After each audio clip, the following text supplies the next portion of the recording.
KSD0249 철근 콘크리트용 본강의 기계식 이음의 검사 방법 개정. 지난 2024년 9월 13일 KSD0249가 개정되었습니다. KSD0249 이 규정은 국내 철근의 기계식 이음의 검사 방법으로 유명합니다. 최근에 콘크리트 학회에서 기계적 이음 검사 규정을 만들어 이것이 건설 코드에 도입되었는데요. 그 전까지는 KSD0249가 유일한 기계적 이음의 검사 기준이 아니었을까 하고 생각이 됩니다. KSD0249에는 철근 이음의 시험 방식에는 이러이러한 것들이 있고 그 방법을 이렇게 해야 해 하고 나열하고 또 그 판정 기준은 이러이러해야 합격이야 라고 기술하고 있습니다. 그간 이 규정은 큰 틀의 변화가 없어서 그다지 관심을 두지 않았었는데요. 그래서 저도 이게 개정이 된지 늦게 알았습니다. 이력을 찾아보니 2024년 9월 13일에 개정이 되었더라고요. 개정 내용은 다음과 같습니다. 크게 세 가지인데요. 첫 번째는 단면적 측정 방법인데요. 나사 철근 개념이 생기면서 철근 끝단에만 나사 가공을 해서 나사식 커플러를 사용하는 일반적인 경우랑 구분을 해서 단면적 측정 방법을 구체화하고 있습니다. 두 번째는 철근 인장 시험 판정을 할 때 파단 관련 문구가 추가되었습니다. 철근 이음구에서 파괴되지 않아야 한다. 모재 철근 파단 이외에 각종 파괴 형태는 이음구 파괴로 기록한다. 이런 문구인데요. 철근 인장 시험 판정을 할 때 파단 형태를 명확하게 규정한 것입니다. 세 번째로 축 방향 강성 등의 시험 기준을 삭제했습니다. 예를 들어서 정적 내력 시험에는 잔류 변형량을 보는 것 외에도 기울기를 측정해서 보는 그런 판단 기준이 있었는데요. 그런 것들이 삭제되었습니다. 이렇게 개정이 되었는데요. 개정 사항 중에서 문제가 있는 부분이 발견되었어요. 다시 한번 볼까요? 아까 개정 내용 중에 일방향 인장 시험의 판정 기준에 관한 사항이 있었습니다. 자, 개정 전에는 일방향 인장 시험의 결과는 모든 시험편의 파단 강도가 모재 철근 규격 최소 항복점의 125% 이상 또는 모재 철근의 인장 강도 이상이어야 한다. 또는 이라고 되어 있는 걸 기억해 주세요. 근데 개정 후에는 이렇게 됐죠. 일방향 인장 시험의 결과는 모든 시험편의 파단 강도가 KSD 3504에서 규정하는 모재 철근 규격의 최소 항복점의 125% 이상이어야 하며 또는이 아니죠. 그리고 철근 이음구에서 파괴되지 않아야 한다. 모재 철근 파단 이외에 각종 파괴 형태는 이음구 파괴로 기록한다. 개정된 내용을 단순화하면 다음과 같이 정리가 되겠네요. 첫 번째 조건, 인장시험의 결과는 모재 철근 규격의 최소 항복점의 125% 이상일 것. 두 번째 조건은 철근 이음구에서 파괴되지 않아야 한다. 이게 두 번째 조건이죠. 그리고 첫 번째 조건과 두 번째 조건을 동시에 만족해야 한다는 것입니다. 개정 전에는 아까 또는이었죠. 조건 1과 조건 2 중에 둘 중에 하나만 만족해도 되는 것이었어요. 그런데 개정 이후의 내용은 모재 철근 규격 최소 항복점의 125% 이상 플러스 철근 이음구에서 파괴되지 않아야 한다. 그러니까 무조건 모재 철근에서 철근 파단이 일어나야 한다. 이거를 동시에 만족시켜야 한다는 거죠. 이렇게 보면 표면적으로는 별다른 문제가 없을 것 같아요. 실무를 하다 보면 애로사항이 조금 발생합니다. 한번 볼까요? 모순. 정상 철근을 사용한 시료가 변경된 KSD 0249 기준에서는 불합격 판정을 받을 수 있다. 이게 무슨 내용이냐? 일반 철근의 인장 강도 규정은 KSD 3504라고 하는 규정에 따릅니다. 3504를 보면 철근의 규정입니다. 국내에서 제조되는 철근은 모두 3504에 나온 기준에 따라서 제조가 되고 있습니다. KSD 3504에는 철근의 기계적 성질에 대한 규정도 있습니다.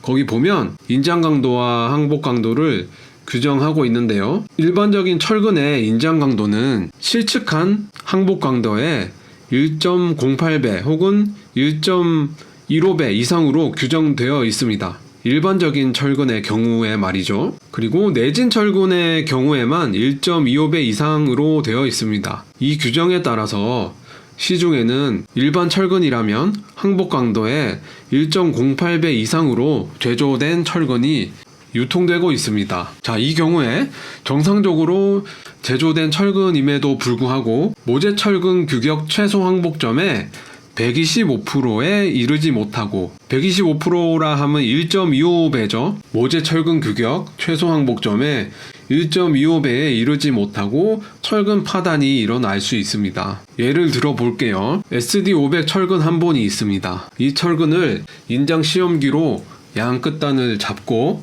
그대로 끊어질 때까지 당겨본다고 가정해 봅시다. 항복 강도가 550MPa로 나왔어요. 그리고 실제 철근의 인장 강도는 600MPa이 나왔다고 해 봅시다. 자, 그럼 이 철근은 문제가 있나요?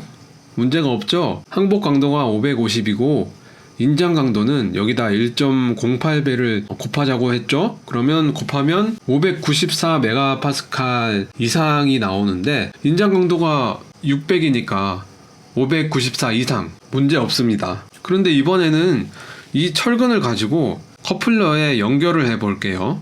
커플러에 연결을 해서 인장 시험기에 물리고 테스트를 해보면 어떨까요? 여기서 철근 커플러의 인장 강도는 대략 800MPa를 견딜 수 있다고 가정을 해봅시다. SD500인데 아까 전에 인장 강도가 600에서 끊어졌다고 했어요. 테스트를 해보니까 이 철근을 그대로 800 정도에서 끊어지는 철근 커플러에 연결을 했어요. 그리고 인장 시험기에 물려서 당겨봤어요. 당연히 아까 600에서 끊어졌으니까 이번에도 커플러가 800까지 견딘다고 했으니 철근에서 파단이 나겠죠. 그 수치는 앞과 동일하게 600 정도일 거예요. 그럼 이렇게 되는 겁니다. 철근도 문제 없는 것을 사용했고 이 철근을 이용한 커플러 시험체도 인장 시험에 통과해서 철근 파단이 났어요. 그런데 이때 수치값이 미달이 나오는 겁니다.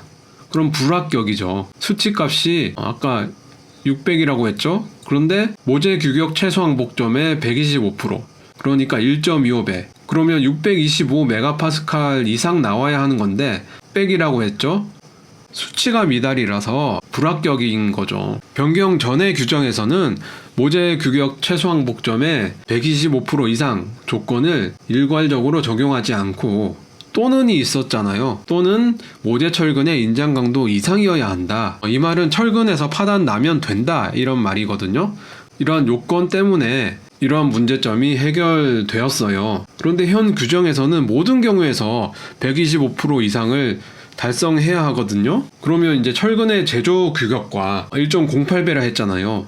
기계적 이음 규정이 모순되는 곤란한 상황이 발생할 수도 있습니다. 이것이 저희만의 생각이 아닌 것이 또 다른 관련 기준을 살펴보면 더욱 명확합니다. 얼마 전에 2024년 12월에 KDS 14205이라고 하는 콘크리트 정착 및 이음 설계 기준이 변경되었는데요.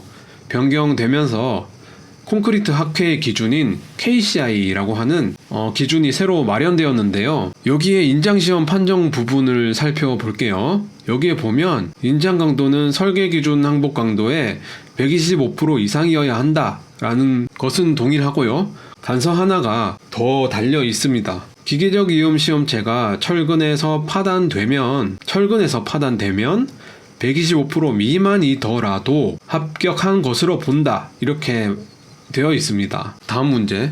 불합리. 철근 이음구를 불필요하게 오버스펙으로 설계해야 한다. 바뀐 일방향 인장시험 규정은 모재 철근 규격 최소 항복점에 125% 요건에 추가로 철근 이음구에서 파괴되지 않아야 한다 라고 기술하고 있는데요. 여기에 별도의 예외 규정이 없습니다. 그래서 반드시 인장용 시료는 철근부에서 파단되어야 한다라는 것으로 해석할 수 있습니다. 앞서 봤던 내용과 반대로 실측 항복점이 높은 철근이 있을 수도 있잖아요. 이 경우에는 철근의 인장 강도 또한 비례 관계라서 아주 높아질 수 있습니다. 따라서 철근 이음구가 이를 버티려고 하면 오버스펙으로 설계해야 하는 문제점이 있어요. 예시와 같이 이 600 철근의 경우에 본래 모재 규격 철근 최소 항복점의 125%인 750메가파스칼 이상 버틸 수 있도록 철근 이음구를 설계하면 됩니다. 그런데 만약 항복점이 780메가파스칼인 철근이 현장에 반입된다면 어떻게 될까요? SD600 철근이고 항복 강도의 범위는 600에서 780까지입니다. 해당 철근의 실제 인장 강도는 842.4 메가파스칼 이상이 나와야 합니다. 여기서 잠깐 항복 강도 범위가 600에서 780인데 왜 굳이 가장 높은 780을 예로 들었을까 한다면, 제조사는 당연히 일어날 수 있는 경우의 수를 고려해야 하잖아요. 그래서 가장 높은 값으로 잡아본 것입니다. 자, 이렇게 하고 볼게요. 이 경우에 철근 이음구에서 파괴되지 않아야 한다라는 규정을 따를 때 철근 이음구는 소재의 안전율까지 감안해서 거의 900메가파스칼 이상을 버티도록 설계해야 합니다. 즉 철근 이음구가 보통은 600 철근이면 600의 1.25배인 750메가파스칼 이상이면 충분히 건전한 것으로 판단이 되는 것이 일반적인데요. 어쩌다가 우연히 강한 철근을 만날 수도 있잖아요. 그럴 수도 있으니 철근 커플러 제조사들은 안전율까지 치면 900메가파스칼 이상의 오버스펙으로 철근 이음구를 만들어야 한다는 것이죠. 변경 전의 문구를 한번 다시 볼까요? 일방향 인장 시험의 결과는 모든 시험편의 파단 강도가 모재 철근 규격 최소 항복점의 125% 이상 또는 모재 철근의 인장 강도 이상이어야 한다. 변경 전에 보면 요건 둘 중 하나만 만족해도 A 또는 B 형식의 구조라고 되어 있잖아요. 이런 상황이 와도 별다른 문제가 되지 않았습니다. 또는 이라고 되어 있으니까 아무리 강한 철근을 만나더라도 수치상으로 125% 이상만 기록이 되면 되는 거죠. 관련 규격인 콘크리트 구조 정착 및 이음 설계 기준에서도 기계적 이음은 설계 기준 항복 강도의 125% 이상이라고만 규정하고 있습니다. 철근 이음구에서 파괴되지 않을 것이라는 요건은 추가로 요구하고 있지 않아요. 반입된 철근의 강도가 특별히 강한 경우가 있을 수가 있잖아요. 자, 다시 요약해 보겠습니다. 모재 철근 규격 최소 항복점의 125% 이상 요건에 더해서 철근 파단, 즉 이음부 파단이 아닐 것, 이런 요건을 추가로 요구하는 것이 개정된 일방향 인장시험 판정의 변경사항입니다. 언뜻 듣기에는 합리적이고 타당해 보이는데요. 그런데 실제로는 산업규격에 적합하게 제작된 철근을 모두 수용할 수 없는 기준이에요. 즉 철근이 그 제조 기준을 만족하더라도 다소 약한 철근이 반입된다면 125% 이상 기준에 부합하지 않을 수 있고요. 혹은 반대로 강한 철근에 반입된다면 철근 이음구 설계 수준을 불필요하게 높여야 하는 상황이 발생할 수 있습니다. 변경 전의 기준은 이러한 변수가 모두 수용이 될 수 있는 기준이었는데요. 변경 후의 기준은 적합하게 생산된 철근임에도 불구하고 철근이음 시험에서는 불합격 판정을 받을 수 있는 거죠. 이는 단순히 합격 불합격 판정이 갈리는 것이 문제가 아닙니다. 현장에 철근을 수십에서 수백 톤 반입을 한 상황이에요. 그 상황에서 시험에 통과하지 못해서 공사가 지연되고 혹은 철근 이음법이 변경되거나 추가 비용이 발생할 수도 있는 것이 치명적이죠. 기계적 이음의 시험이 철근의 운에 따라서 결정되는 면이 있다는 것이잖아요. 매우 불합리한 것이죠. 결국 이 경우에는 변수를 만들지 않기 위해서 기계적 이음 사용을 억제하고 겹침 이음을 선택지로 여길 수 있다는 것이죠. 그런데 내진을 중요시하는 선진국, 미국이나 일본 같은 데는 오래된 방식인 겹침 이음을 주된 이음법으로 사용하지 않고 있습니다. 겹침 이음은 원리 자체에서 콘크리트와 철근이 서로 의존해야지 내구력을 발휘하는 방식이라서 원리부터 낮은 수준의 이음법이에요. 그래서 여러 가지 기계적 이음 방법들이 많이 개발되고 나와야 하는데 오래된 구식 방법인 겹침 이음 쪽으로 계속 유도가 되는 현상은 앞으로 우리나라 건설 기술 발전에도 결코 득이 되는 상황은 아닌 것 같아요. 그래서 저희 ROC는 이런 문제점들을 한국표준협회를 통해서 관련 담당자 분께 이러한 내용을 전달했습니다. 저희가 언급한 내용이 혹가다 한번 발생하는 극단 값이 아니냐 하는 의견이 있을 수도 있겠죠. 저희도 사실 그 점이 궁금했습니다. 사실 저희 회사는 커플러 회사니까 매일마다 인장시험을 진행하거든요. 그래서 다소 약하거나 강한 이런 철근들이 꽤 많이 있다는 것을 느낌상으로는 알고 있거든요.